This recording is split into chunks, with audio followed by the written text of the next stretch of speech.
Tony Rizzo from ESPN 850 Cleveland, saying he has heard from reliable sources that he's hearing a 4 to 6 game suspension for Deshaun Watson.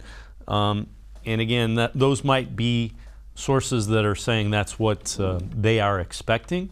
But let's welcome in Tim Bielik, plain dealer, cleveland.com reporter. Tim, right now nobody knows because Sue L. Robinson is just going over the briefs, and we've heard all along that the league and the Players Association expects her to take her time going over the briefs.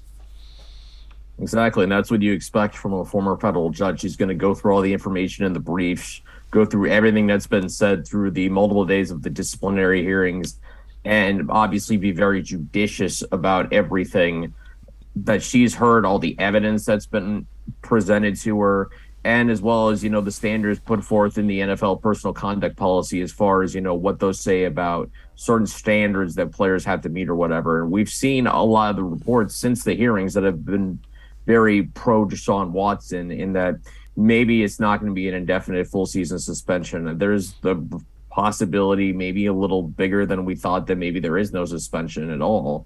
When the reality, we could be looking at, maybe the 4 to 8 game range, just kind of based on the reports, and maybe that seems like the most logical place. And if that report by Tony Rizzo is true, 4 to 6 games, I think the Browns and Deshaun Watson would take that and run with it, because then all of a sudden, if that's all he's suspended for, he comes back in, say, week 5 or week 7, knocks the rust off in a game or two, and the Browns just certainly have the ability to go to the playoffs as long as Deshaun Watson's healthy.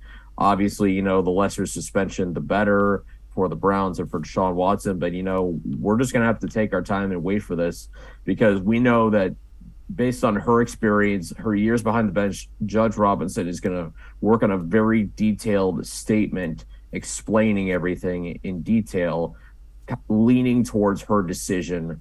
And I'm fascinated to know what all that's going to look like. And again, also, first time we've gone through this disciplinary process as part of the new CBA, so we have no idea what to expect. I think everybody's just throwing out guesses because we're talking about Judge Robinson being a wild card, because we don't know how this is going to go. So this could be a very telling way for how discipline gets done for the next several years.